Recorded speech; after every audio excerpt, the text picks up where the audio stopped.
Hello everyone, welcome back to our channel, Siblings A and J Gardening. I'm Angela. I'm going to show you how to make a quick, light, refreshing dessert on a hot summer day or just a hot day. You can have it anytime you want, but I typically make this during the summer when it's really hot. All you're going to need is a 6-ounce pie crust, graham cracker pie crust, or you can make your own. You're going to need a 8-ounce tub of Cool Whip, and you're going to need just a small container of yogurt, any flavor you want. Now I'm going to deviate a little bit because I'm using 2 containers of yogurt because I want that extra fruity taste to mine. But all you're going to do is mix your Cool Whip and your yogurt, mix it in till it's all well incorporated, put it in the graham cracker crust and set it in the refrigerator to let it set. Probably going to take a good 4 hours to let it set, or you can put it in the refrigerator and just slice it as you want it during the week and just let it thaw out. Just slice it and let the pie slice thaw out while you cook supper. But I'm going to go ahead and start getting this mixed together. Now my yogurt I'm going to have to mix together in the container because the fruit is in the bottom of the container.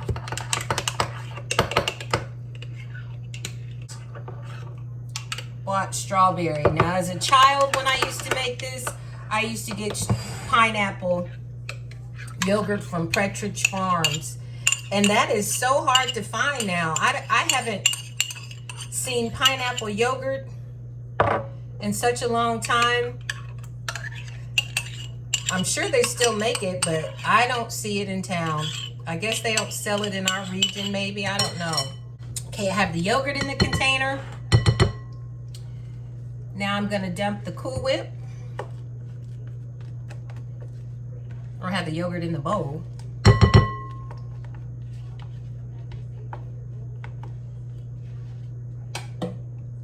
And then you're just going to stir the yogurt up in the Cool Whip. Just fold it in.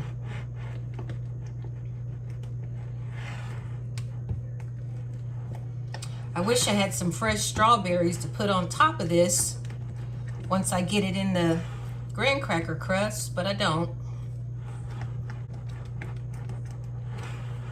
Okay, it's all mixed in. And then you're just gonna put this in your pie crust.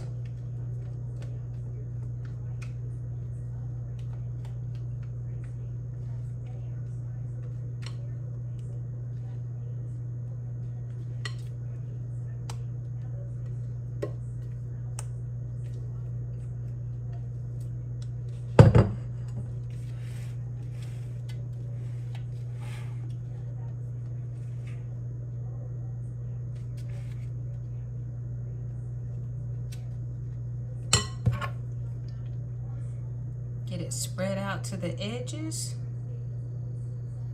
You're gonna put your lid on it.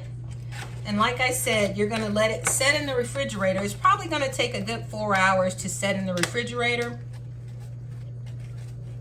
You can make it overnight for the next day. And sometimes I would put it in the freezer and just cut the slices day by day as I wanted them. But this is yogurt pie. Okay, I'm gonna get this pie in the refrigerator. And now I'm getting ready to start my meal. We're gonna have smoked sausage, potatoes, onions, cabbage, green beans, and cornbread. The vegetables are from the garden. Jeffrey dug up some potatoes the other day. So we're gonna have potatoes that are from the garden, the onions are from the garden, the cabbage is from the garden, and the green beans are from the garden. And I'm gonna cook this meal all together in a Dutch oven. What I'm gonna do is cut up my sausage. I already have the Dutch oven on top of the stove heating with a little grapeseed oil and a few pats of butter.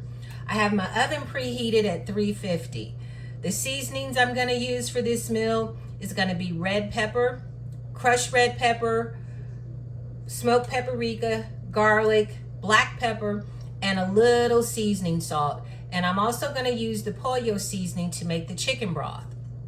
So like I said, I have the Dutch oven heating right now. I'm gonna cut the sausage up in rings and let it brown on top of the stove.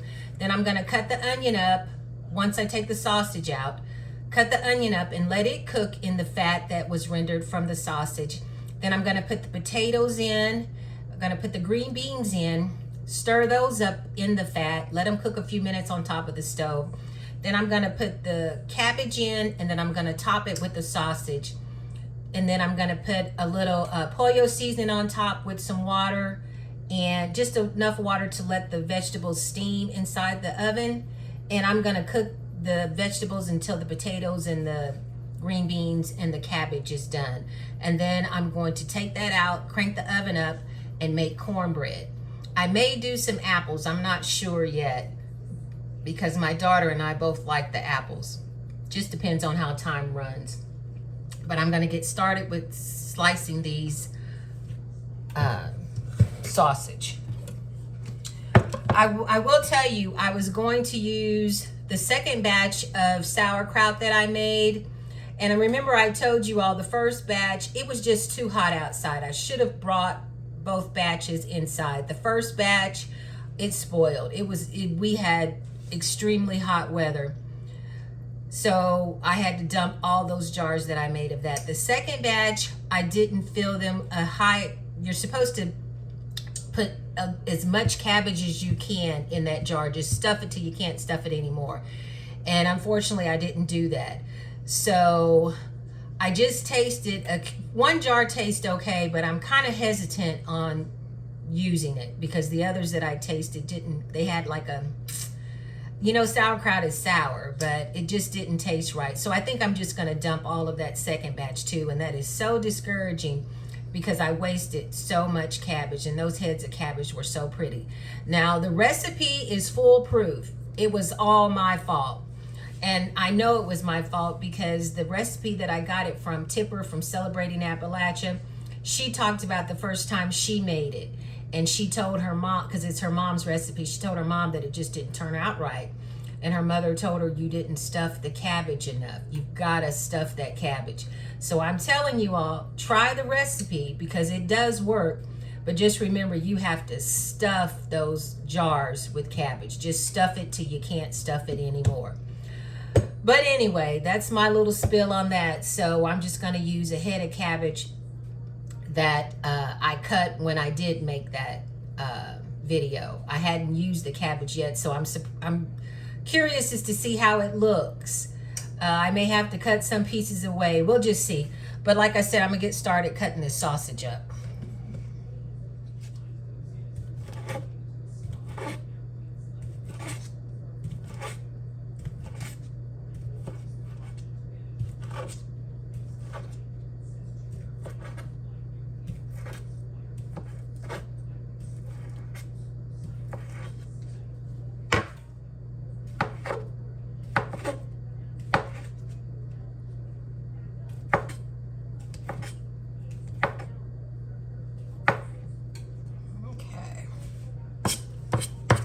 This was a big, huge package. I'm going to bring you this way.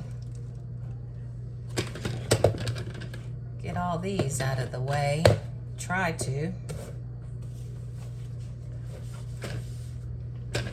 Bring it this way so you can see better.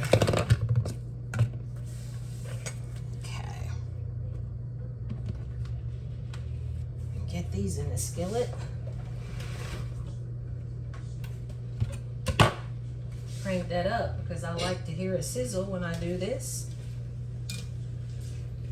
Gonna coat these in the grapeseed oil. Like I said, I'm gonna crank that up and let those start rendering a little fat.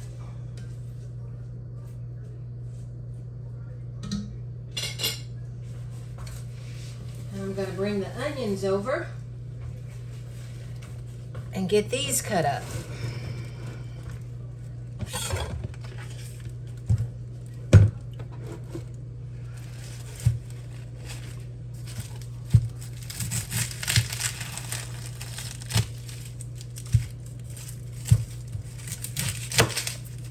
I got a few of these out of the shed, but I'm going to get these peeled and cleaned up, and then I'm going to dice those Once my sausage have browned, I'm gonna take those out, and then I'm gonna chop up the onions and let those saute in that bacon, or let those saute in that fat. And my green beans, they're in the freezer. I don't can green beans because I have a glass top stove, and green beans have to be canned with a pressure cooker, and they don't recommend that you use those on a glass top stove because they can get so hot they can crack your stove top. And I guess I could take it to Daddy's and do it, but I'm kind of intimidated with the pressure cooker, so I'm gonna have to grow into that. But I'm gonna get all this cleaned up, and then I'm going to dice them up. I decided to get another onion because, like I said, I love onion. But I will tell you that I didn't make the chow chow. And I didn't make the chow chow because once I cleaned the tomatoes and put them on top of the counter, which they're still over here on this towel, it just wasn't enough to really make a run of chow chow. My mom, when she made chow chow, she made it once a year, and she made enough to last a long time. So when I make chow chow, I usually have at least 2 bushels of tomatoes and everything. So I figured by the time I made chow chow with what I had, it would probably only make maybe 2 or 3 quarts. And that's just a lot of work for a couple of quarts. We haven't seen any more evidence of the squirrel, thank goodness. But the tomatoes are still really small too. I do have some red tomatoes. I have been eating my tomato sandwiches only because I pulled the tomatoes, or picked the tomatoes and let them ripen in the house. Now with this meal, I'll probably cut up some cucumbers as well as some tomatoes to go along with the meal. I haven't made my salad yet that I usually make. I made it for Daddy, but I haven't made it for myself yet. But I will tell you that Jeffrey's friend, he gave us all our starters on our cucumbers, and these white cucumbers, I didn't know the name of them, but they're called silver slicers. And I'm telling you, those are the best cucumbers. I had never heard of them before until I started, you know, having a YouTube channel and watching other videos. And the channel that I follow, Celebrating Appalachia, they have silver slicers. And I can remember watching the video last year and thinking, I've never seen a white cucumber. But I'm telling you, I will definitely try to find those for next year and plant some. They have a smooth, almost a sweet taste to them. They're very, very mild, and they're not very seedy. Even if they get big, they don't get seedy. The skins are very nice and smooth. It's a cucumber that I will definitely plant next year. Okay, that's 3 large onions that I'm gonna cut up to put in this dish.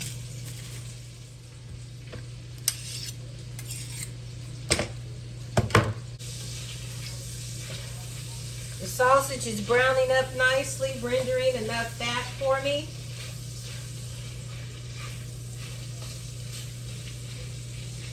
Just letting it brown up a little more. Got the onion cut up. Now I'm going to start on the cabbage. Okay. Now I'm going to set this over here on the stove. No, the stove is hot. I'm going to set this over here on top of the tomatoes. Now I'm going to open up this cabbage and see what it looks like. Now remember, I told you This cabbage is from when I cut the cabbage, and this was back mid-June. So I'm curious as to see how well it's gonna look. And remember, it got dirty because we had some rain, and I had to do the landscaping fabric, pulling it over, so it has some dirt on it. But actually, this head of cabbage looks really, really good to be over a month old in the refrigerator. Now, I got this trick of wrapping it in aluminum foil tightly from True Grit Appalachian Ways, Megan. So I'm telling you, when you watch these YouTube channels, you can get a lot of good information. A lot of good information and a lot of good tricks. Because I am pleasantly surprised. Like I said, this cabbage head I cut over a month ago when I made the sauerkraut. This is one of the heads that was in that bunch. So I am pleasantly surprised that this cabbage looks really good. I'm gonna cut it and see what it looks like in the inside.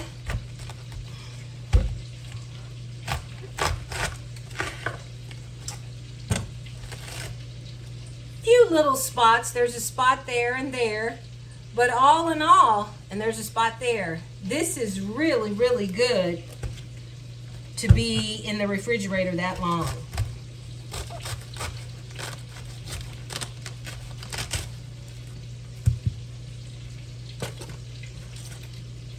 I know the heads that I gave Daddy, and I did his the same way, and he cooked some a few weeks ago, and he told me, he said, you know, the cabbage looked really good. He was surprised too. Get this core out of here. And then I'm going to show you the potatoes that I'm going to clean and dice from the garden. Okay, I'm going to set those aside for a minute. Let's see, what did I do with them? Oh, here they are. These are potatoes that Jeffrey gave Daddy. He told me he left me some in the shed, but he didn't. But these are 3 potatoes that are from the garden, and then I have a few from my house that I'm going to have to use. But aren't these nice? Very, very nice. Put those in a sink to wash up. So I'm going to get the cabbage cubed up, and then I'm going to start cleaning the potatoes and cut those up. And I'm going to check over here again.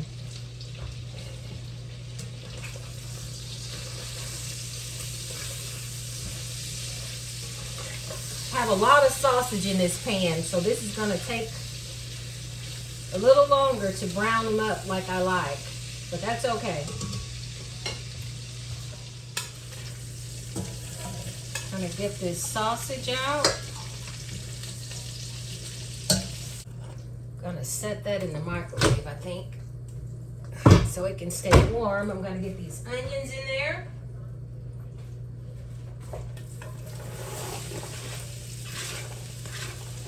I love these flexible mats when I'm chopping up things.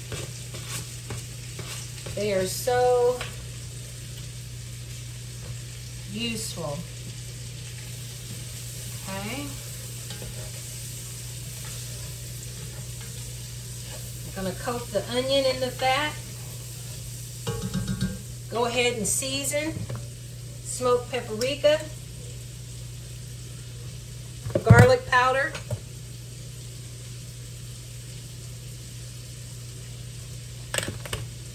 Crushed red pepper flakes.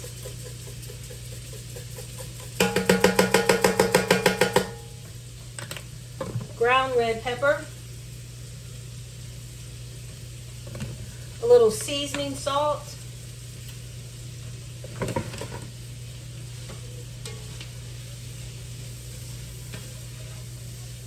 I'm gonna let those cook a few minutes. Then I'm gonna get the potatoes and the green beans in there. I've already cleaned the potatoes, and I will show you all the difference in the potatoes.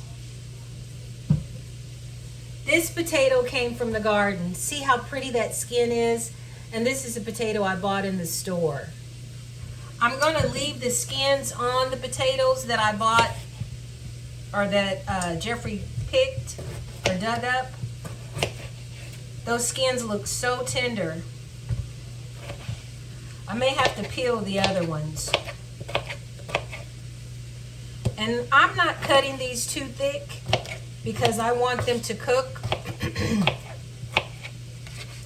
fairly quickly in the oven.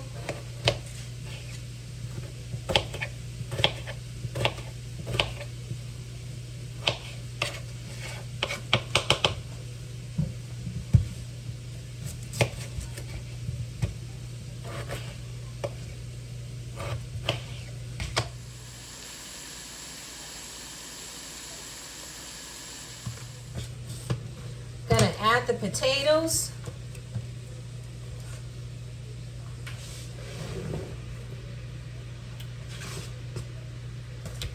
Get those coated in the fat.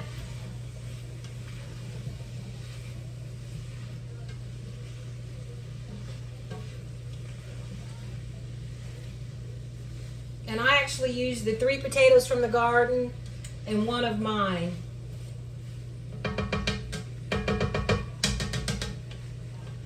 Have those coated. Now I'm going to get the green beans out of the freezer.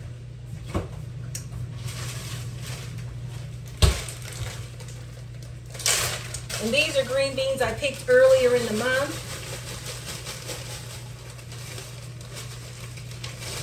Little crystallization there. Get that out of there. I think I'm going to use them all. It was just a small little bag.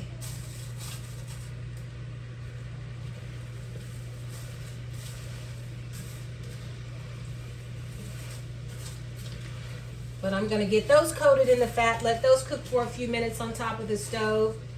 Get the cabbage and the sausage back in here.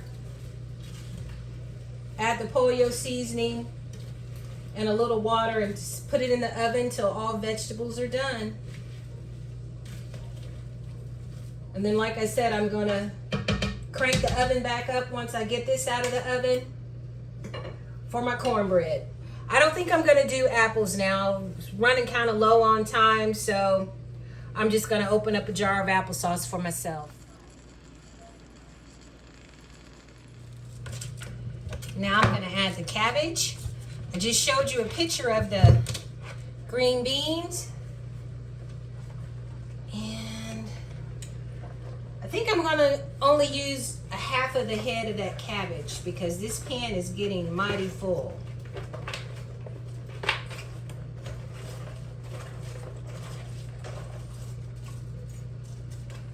And the cabbage will cook down.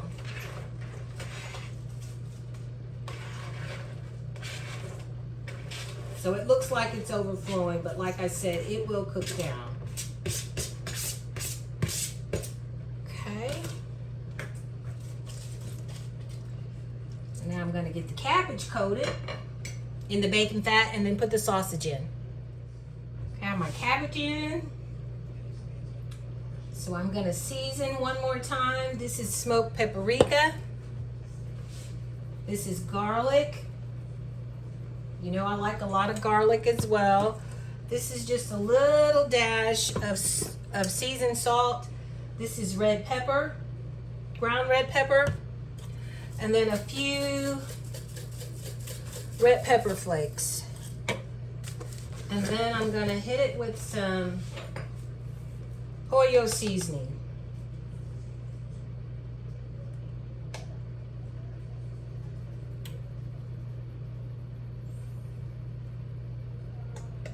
Okay.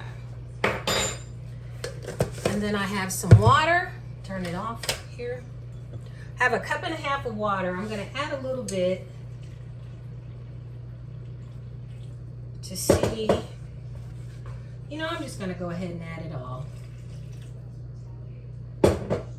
And then the vegetables will steam that are on top.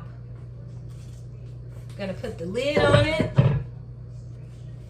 Then I'm gonna get it in the oven. It's in a 350 preheated oven. And I'm gonna let it cook until the vegetables are done. The green beans, the cabbage, and the potatoes. Now I'm gonna get started with the cornbread. I just happened to take a look at the microwave and realized that I did not put the smoked sausage back into the pan. It's really not a big deal because the smoked sausage was cooked already. Oh man, that's heavy. But I do want to get it back in there so it can give the cabbage some flavor.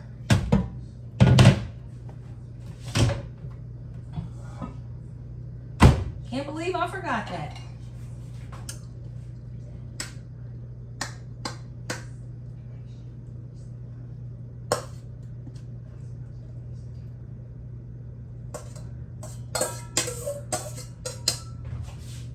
Glad I looked up there.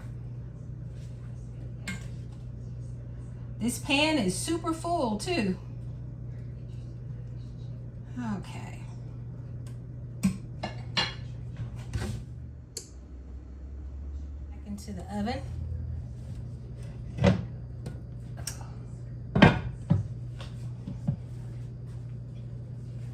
Thank goodness I happened to look up to the microwave. And I thought, oh my goodness, I forgot to put the sausage back in there. All right.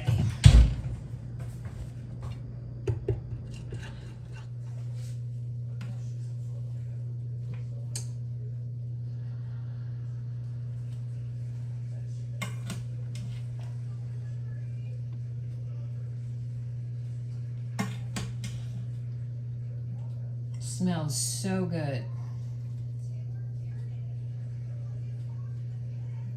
Feels like the potatoes need to cook just a little longer, but everything has cooked really nicely.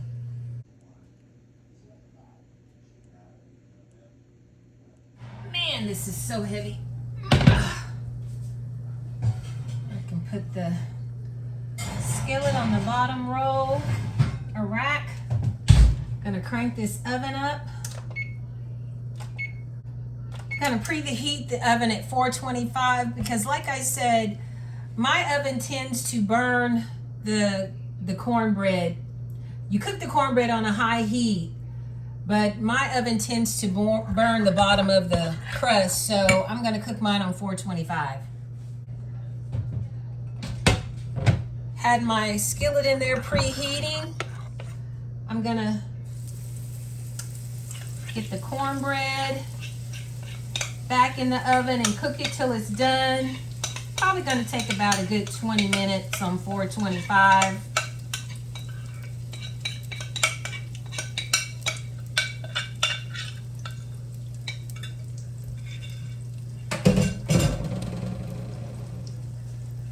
I've sliced up some cucumbers and tomatoes. Those tomatoes smelled so good. You can tell when you have a really good tomato. It smells so good. It's almost like I could have a tomato sandwich if I didn't have this food. But I'm gonna let the cornbread cook and I'm gonna slice up some of the onions. So we're gonna have cucumbers, onion, and tomato on the side with a little salt and pepper.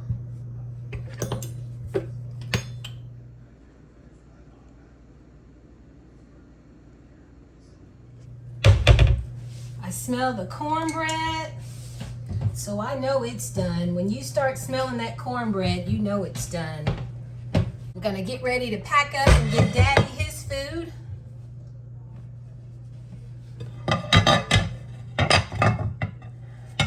Okay. Set that over there and let that cool.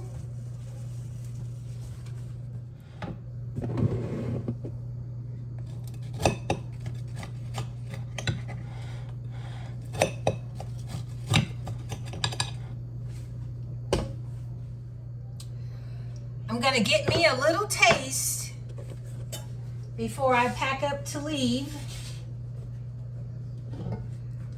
Oh, that is so heavy.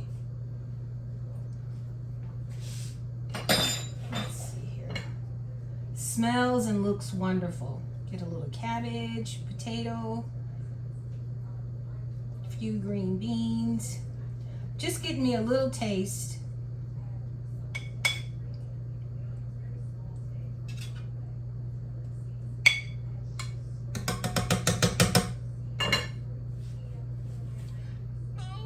Lid back on here. That pan is so heavy. Give me a little piece of cornbread here. Just a little sliver.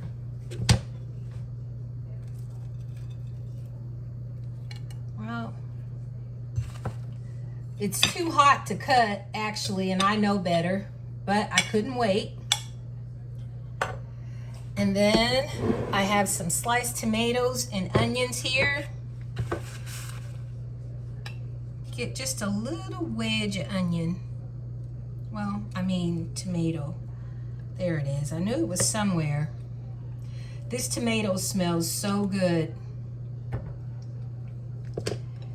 Get me a little cucumber wedge as well. And this is going to be our supper today. Cucumber, tomatoes from the garden, potatoes, cabbage, and green beans from the garden, smoked sausage, and cornbread. I thank you all for coming along with me with this video. Oh, and I'm gonna see if the pie is ready to cut. I actually put it in I started by putting it in the refrigerator, but I went ahead and put it in the freezer hoping it would be set so I could have a piece before I end this video. So I'm gonna go check that now. I'm like my mother. I like to have my dessert with my meal. She used to do that. And let's see. Yeah, I think it's set good enough where I can get a little slice. Get just a little piece here.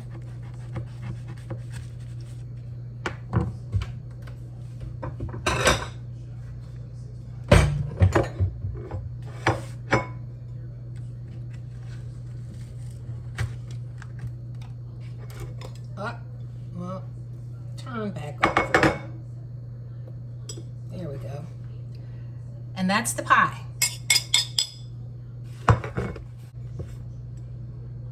That's the yogurt pie.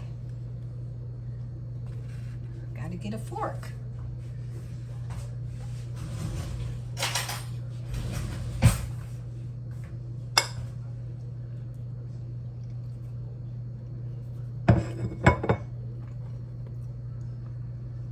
Good like I knew it was gonna be.